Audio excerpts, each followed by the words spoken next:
So earlier, I know I had just mentioned in those two previous videos that I had thought that I had turned off my mic, and it was the battery had gone, and I thought I had forgotten that I had the mic back on. But I grabbed the other microphone that is fully charged, so we should be good to go now for Mr. C.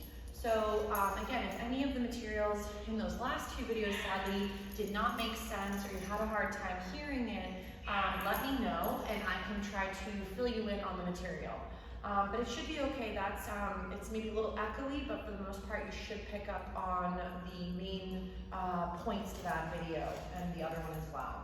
So for Mr. C, I wanted to also show you how you can work with toy drag to build up recalls. So I'm going to send him away for a few crumbs, get him distracted, and then from there, Charlie, come!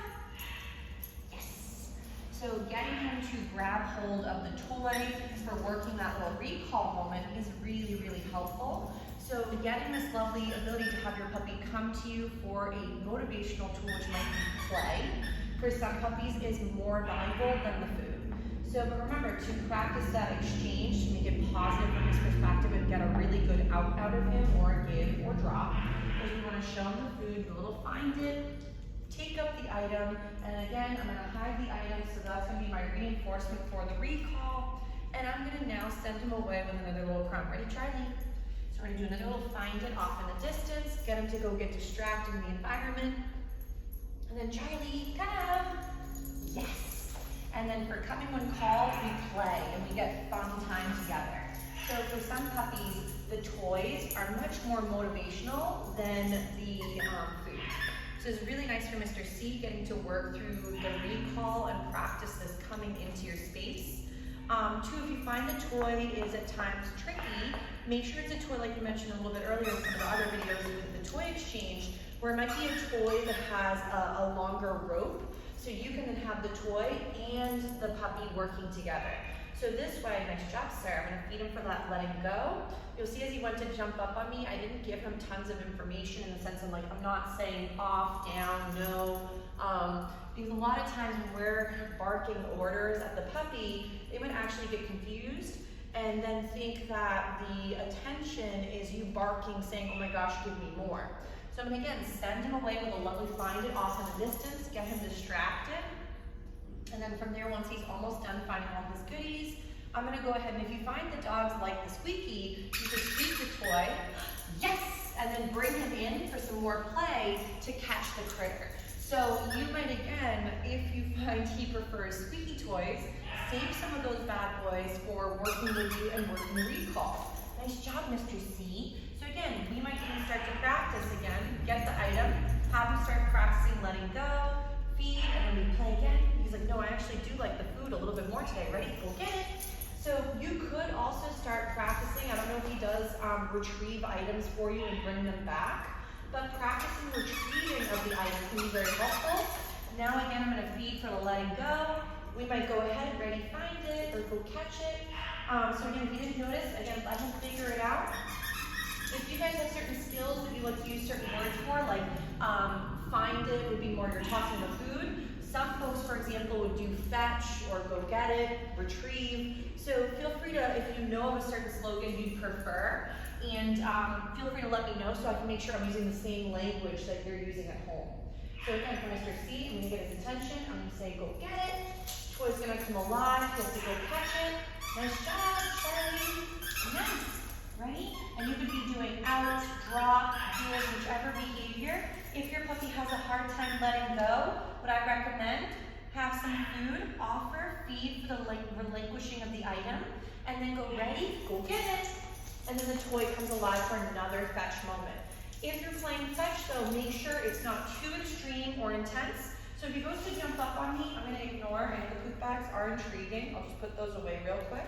Because of course, when we're wild and we're tired, we might start to notice things in the environment and target those when we're overtired. So typically I'd recommend manage the environment or manage what he can and can't do. We get that little sit. He's like, I really love Mr. Raccoon. Right there, yes, go get it. Nice, and then I bring him back into me. If again he tends to jump, I recommend maybe get him into the habit of reaching and popping the thing in and around your hand. Give him the snack for letting go. taught it fast. He's a quick mover. So let's say he catches a little too early, preemptively there we go, catching the critter. I'm gonna go ahead, get him to relinquish it again. Go again, Charlie. Ready? He's like, hold on, woman, there's a crumb on the floor. Go get it. But back to the playing fetch, make sure the traction on the floor in which you're working on has some good grip. If you're doing this in the house, I don't recommend it if it's on hardwood or tile or slippery surfaces. Nice job, Mr. C. Because if you're doing it on those types of surfaces, it's almost like your dog learning how to do something on an ice skating rink.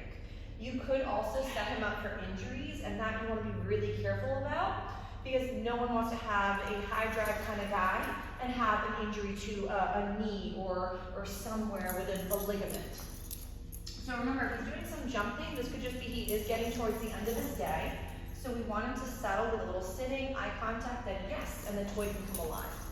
But remember, eventually behaviors, they might have to do what's called behavior extinction first. So a lot of times as you're changing your criteria, and let's say for example, your little human child gave you a temper tantrum, and then for doing so, you gave them the thing they were hoping.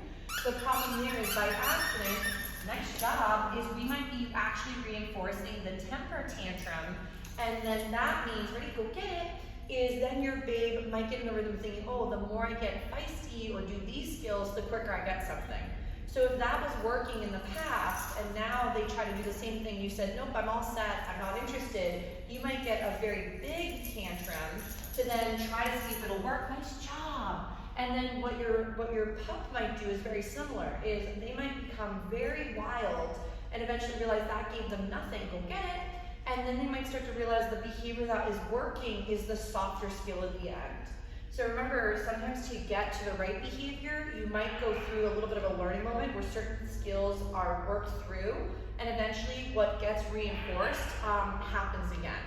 If things are not being reinforced and maybe they're not even being attended to or given information about it, big choo-choo train, then you may have a moment where your puppy starts to realize these skills have no value because it gives me nothing, and these skills give me everything.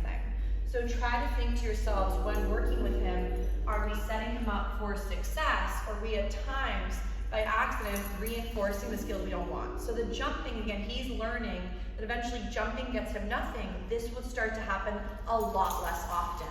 Though, since he's had several months to work a certain skill, it might take a few more months to work the newer behavior. So remember, what we get sort of practiced in originally, we might take a few steps back to take a few steps forward and change behavior or skill set. But Mr. C is doing a wonderful job with his grabbing of the item, with exchanging it, retrieving and actually bringing it back, which is splendid. And then from there, we might get that little sit. And if he needs the help from the food in the beginning to feed for those responses, make sure to, again, help him find value in the skill set you'd rather. So then again, when you get that sit, and then go toss the toy, and he says he's getting a bit winded, he'll maybe do one more. So make sure too, when you're practicing, I know I've mentioned this prior, is don't go, go, go until your puppy wants to give up. So I know towards the end of the day, all the babes do get a bit mentally and physically exhausted. Nice drop. So make sure that you're giving them breaks and doing little bits at a time. Obviously in here, I'm trying to squeeze in as many good moments for your babes. They are getting rest throughout the day, but remember, because they're not at home, this is still very novel for them. So they might come home really tired, and because of that, I would highly recommend downtime with a chew or a pacifier of some kind that you prefer for them, and let them take a nice big nap or just chill out in a calm bubble in your home. Because if we go right into our usual routine in the evening, you may find that they maybe missed out on some crucial naps. And because this is a very stimulating environment because it's new, you may get more of a wilder boy or girl at home because they're so tired. So make sure that rest is definitely part of the protocol. So this is beautiful with Mr. C. We're gonna give him a little break, but he did splendidly with Mr. Raccoon. Smart boy. Here's another little chunk for being so brave. Good job, sir, with all those choo-choo trains.